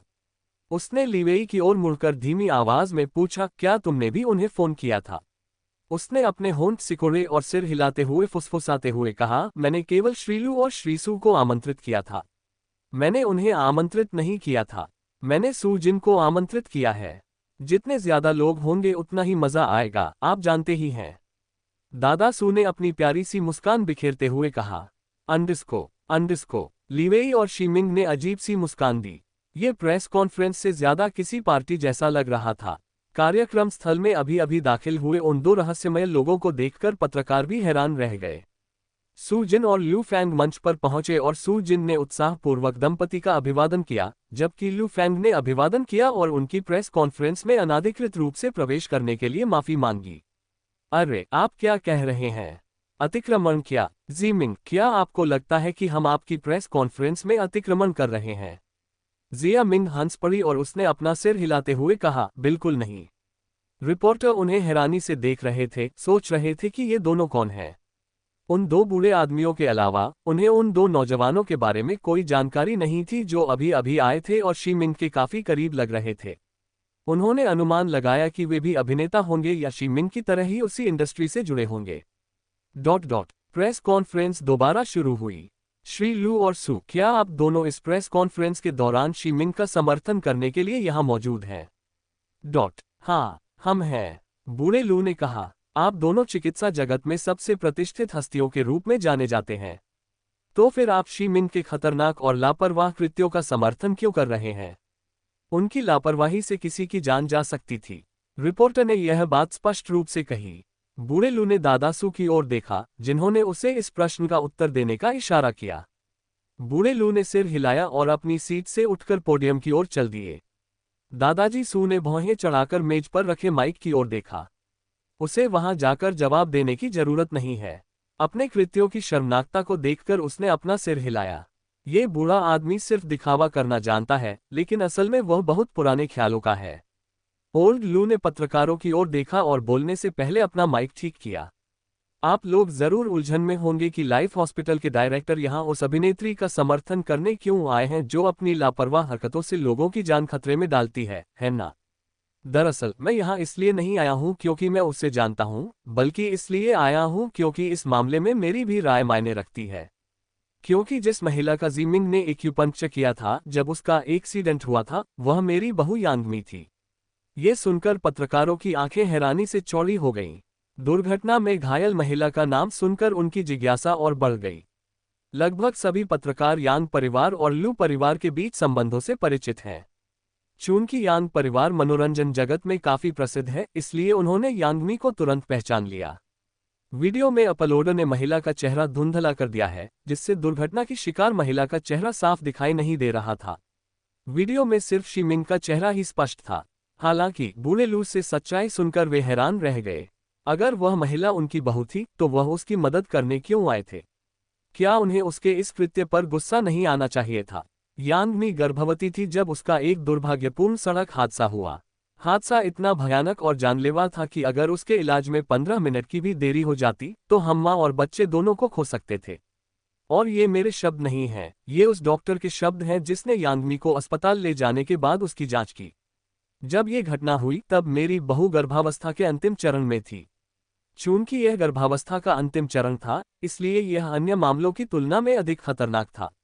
लेकिन उस दुर्घटना ने उसकी हालत और भी बदतर कर दी। हालांकि ये सब शी-मिंग के जादुई एक्यूपंक्चर कौशल के कारण ही संभव हुआ कि यांग मी और बच्ची दोनों ही बच गए। इतना ही नहीं, उन्होंने कल एक बच्ची को जन्म भी दिया, और यह सब सुश्री शी-मिंग की कृपा से ही संभव हुआ। अब तक किसी को भी उस महिला की हालत का पता नहीं था और सभी को लग रहा था कि पीड़ित के साथ कुछ दुर्भाग्यपूर्ण घटना घटी होगी, क्योंकि सभी शी-मिंग की हरकतों को धमकी भरा मान रहे थे। हालांकि उसकी बातें सुनकर उनके सवाल थोड़े संकोच भरे हो गए। लेकिन इससे उसके कार्य वैध नहीं हो जाते हैं ना। उसके पास डॉक्टरेट की डिग्री नहीं है और किसी मरीज पर एक्यूपंक्चर करने के लिए वैध प्रमाण पत्र की आवश्यकता होती है। एक अन्य पत्रकार खड़ा हुआ और उसने पूछा। ओल्ड लू ने आह भरी और शी-मिंग की ओर मुड़ा, जो अपनी सीट पर भावहीन चेहरे के साथ बैठी थी। वह शांत दिख रही थी और ऐसे बैठी थी मानो उसके बारे में कोई बात ही न हो रही हो। उसने उसकी ओर देखा और माइक से पूछा, आपने उन्हें दस्तावेज नहीं दिखाए, है ना? अंडरस्को। उसके शब्दों को सुनकर पत्रकार चौंक गए और अनजाने में ही शी-मिंग की ओर मुड़ गए। क्या हो रहा है? कौन से दस्तावेज? जिया मिंग ने अजीब सी मुस्कान के साथ कहा, अभी नहीं। ओल्ड लू ने गहरी सांस ली और फिर से पत्रकारों की ओर मुड़ गई। अब मुझे समझ में आया कि तुम ऐसा क्यों कर रहे हो। क्योंकि तुम्हें ताज़ा खबरों की जानकारी नहीं है। जिस महिला को आप मूर्ख और लापरवाह समझ रहे हैं, वह हमारे अस्पताल के नवस्थापित प्राच्य चिकित्सा विभाग की प्रमुख है। वह केवल एक खूबसूरत अभिनेत्री नहीं है जिन्हें आप जानते थे, बल्कि वह हमारे प्राच्य चिकित्सा विभाग की नवनियुक्त प्रमुख चिकित्सक है। और हाँ, उनके पास प्रैक्टिस का लाइसेंस भी है। उनकी चिकित्सीय उपलब्धियों के बारे में ओल्ड सू आपको पूरी जानकारी दे सकते हैं। इतना कहकर उन्होंने पत्रकारों को चौंकाते हुए अपनी सीट पर बैठने की अनुमति मांगी। वे सब हैरानी से मुंह खोले ज़ी-मिंग को घूरते रहे। ये खबर उनके लिए पचाना बहुत मुश्किल था। प्रसारण देख रहे लोग भी सदमे में थे। आखिर हो क्या रहा है? अरे बाप रे, ये तो बड़ा उलटफेर है। ज़ी-मिंग लाइफ अस्पताल के चीनी चिकित्सा विभाग के प्रमुख डॉक्टर हैं। देखिए, ये लाइफ हॉस्पिटल के चीनी चिकित्सा विभाग के डॉक्टरों की सूची है जो मैंने उनकी वेबसाइट से पता लगाई है, और इसमें शी-मिंग का नाम मुख्य डॉक्टर के रूप में दर्ज है। क्या ये सच है? क्या वो मनोरंजन जगत छोड़ रही है? मैं इस समय अपने विचारों को समझ नहीं पा रही हूँ।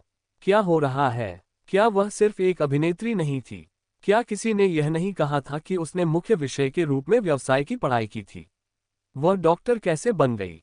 तो जब वह गर्भवती महिला पर सुई लगा रही थी, मतलब एक्यूपंक्चर कर रही थी, तब उसे पता था कि वह क्या कर रही है। मैं बहुत खुश हूँ। ये तो दिलचस्प होता जा रहा है।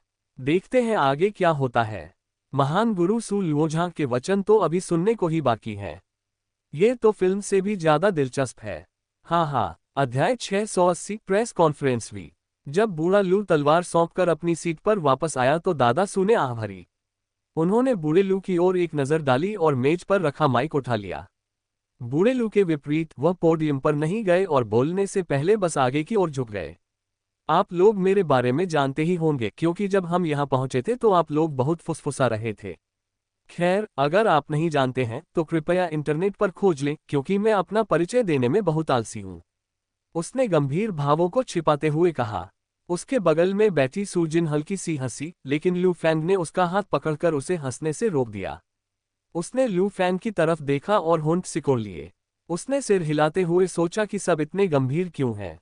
वह हंसे बिना कैसे रह सकती है? उसके दादाजी तो बहुत ही सख्त मिजाज हैं। श्री सू, हम पश्चिमी और पूर्वी चिकित्सा दोनों क्षेत्रों में आपकी उपलब्धियों से भली भांति परिचित हैं। हालांकि हम सुश्री शी की उन चिकित्सीय उपलब्धियों के बारे में और अधिक जानना चाहते हैं जिनका जिक्र श्री लू ने किया था। एक पत्रकार ने पूछा, आपने कुछ देर पहले कहा था कि ज़ी-मिंग आपकी शिष्या हैं। आप उन्हें कब से जानते हैं और वह आपकी शिष्या कैसे बनी? क्योंकि जैसा कि हम जानते हैं, उन्होंने व्यवसाय में स्नातक की उपाधि प्राप्त की है जिसका पूर्वी चिकित्सा से कोई संबंध नहीं है। एक अन्य पत्रकार ने ये प्रश्न पूछा, जिस पर सभी ने सिर हिलाया क्योंकि वे सभी इस बात को लेकर उत्सुक थे। उपलब्धियां। सड़क पर ज़ी-मिंग द्वारा यांग मी का एक्यूपंक्चर से इलाज करने का वीडियो उनकी चिकित्सीय उपलब्धियों में से एक था। ये पहली बार था जब मैंने उन्हें इलाज करते हुए देखा था। उस समय मैंने महिला का चेहरा नहीं देखा था और यह नहीं पहचान पाई थी कि वहां लेटी हुई यांग मी ही है, लेकिन मैंने ज़ी-मिंग के हाथों की फुर्तीली हरकतें देखीं जब वह सही बिंदुओं पर सुइयां लगा रही थी। सच कहूं तो उसने जो किया वह बहुत मुश्किल था, क्योंकि मरीज की हालत बहुत गंभीर होने पर डॉक्टर कभी कभी सुई को सही जगह पर लगाने के लिए तकनीक का इस्तेमाल करते हैं। लेकिन उसने बिना किसी मदद के इतनी आसानी से सुइयां लगा दी कि मैं दंग रह गया। उसे पहली बार देखते ही मैं उसमें दिलचस्पी लेने लगा था। हालांकि कुछ समय बाद मेरी पोती सू जिन ने मुझसे संपर्क किया और मुझे एक लड़की के बारे में बताया जिसने दावा किया कि उसे लगता है कि उसने लॉबी में जिस छोटे लड़के को देखा था उसमें ऑटिज्म के शुरुआती लक्षण दिखाई दे रहे थे। जी हाँ, वह दूसरा वीडियो जो आप सभी ने देखा उसमें मेरी पोती ही उस लड़के की देखभाल करने वाली डॉक्टर थी। घटनाक्रम में आए इस नए मोड़ से पत्रकार एक बार फिर स्तब्ध रह गए। जब उन्होंने सुजिन की ओर इशारा करते हुए उन्हें उस छोटे लड़के की प्रभारी डॉक्टर के रूप में पेश किया, तो सुजिन ने पेशेवर अंदाज में मुस्कुराते हुए आगे की ओर झुक गईं। ऑटिज्म के बारे में सरल शब्दों में बताऊं तो यह एक गंभीर विकासात्मक विकार है जो संवाद करने और बातचीत करने की क्षमता को प्रभावित करता है। दुर्भाग्य से इसका अभी तक कोई निश्चित इलाज नहीं है। ये स्थिति पर निर्भर करता है और कभी कभी यह बच्चे के दैनिक जीवन में आगे चलकर कोई बाधा नहीं डालता, लेकिन अगर यह गंभीर हो जाता है तो बच्चे और उसके परिवार के लिए उसकी देखभाल करना मुश्किल हो सकता है। बूढ़े व्यक्ति ने वह सब कुछ समझाया जो उसने पहले कभी किसी को नहीं बताया था। हालांकि कुछ मामलों में अगर इसका जल्दी पता चल जाए तो इसका इलाज थेरेपी से किया जा सकता है। कभी कभी लोगों को इसके बारे में जल्दी पता चल जाता है, कभी देर से। उस लड़के के मामले में लक्षण इतने गंभीर और स्पष्ट नहीं थे। इसीलिए जब शिमिंग ने दावा किया कि वह ऑटिस्टिक है तो उसके पिता और यहां तक कि मेरी बेटी, जो एक बेहतरीन न्यूरोपीडियाट्रिशियन है, सहित सभी ने उसकी निंदा की। सभी ने उस पर शक किया और कहा कि वह बकवास कर रही है क्योंकि उसके पास डॉक्टरी की डिग्री या चिकित्सा का ज्ञान नहीं है। सुजिन ने शर्म से अपनी भौहें सिकुड़ी और अपना चेहरा हाथ से ढक लिया। क्या उसे सच में इसके बारे में बात करनी ही होगी? हालांकि शिमिंग के लगातार अनुरोध पर जब लड़के की जांच की गई तो पता चला कि उसमें वाकई ऑटिज्म के शुरुआती लक्षण दिख रहे थे। पहले भी उसमें कुछ लक्षण जरूर रहे होंगे, लेकिन कभी कभी परिवार उन लक्षणों को नजरअंदाज कर देता है। उस लड़के के मामले में भी यही हुआ। अगर शिमिंग न होते तो उसकी स्थिति का जल्दी पता नहीं चल पाता और अगर उसका परिवार पहले की तरह ही उसके साथ सामान्य व्यवहार करता रहता तो उसकी हालत जल्द ही और बिगड़ जाती। उन्होंने पिता द्वारा बेटे के प्रति आक्रामक व्यवहार के बारे में ज्यादा बात नहीं की क्योंकि वे ऐसा करने की स्थिति में नहीं थे। संक्षेप में, उस वीडियो ने आपको सच्चाई का केवल एक हिस्सा दिखाया। सच्चाई यह है कि शिमिंग ने न तो पिता का अपमान किया और न ही लड़के का, बल्कि उसने उसकी हालत बिगड़ने से बचाए। पत्रकारों ने एक दूसरे को हैरानी से देखा क्योंकि उन्हें विश्वास नहीं हो रहा था कि शिमिंग से पूछे गए उनके सभी सवाल अफवाहें या झूठे दावे निकले। सुजिन ने माइक उठाया और कहा, लड़के की हालत के बारे में बताऊं तो उसका अस्पताल में इलाज चल रहा है और वह ठीक है। शुक्र है कि उसकी हालत का सही समय पर पता चल गया और मामला गंभीर होने से बच गया। क्या आपको उन वीडियो या अफवाहों के बारे में अभी भी कोई सवाल है? उसने पूछा। पत्रकार चुप थे और अपने द्वारा पहले लिखे गए लेखों के कारण थोड़ा शर्मिंदा महसूस कर रहे थे। उन सभी ने शिमिंग की आलोचना की और उनके गैरजिम्मेदाराना कार्यों पर सवाल उठाए।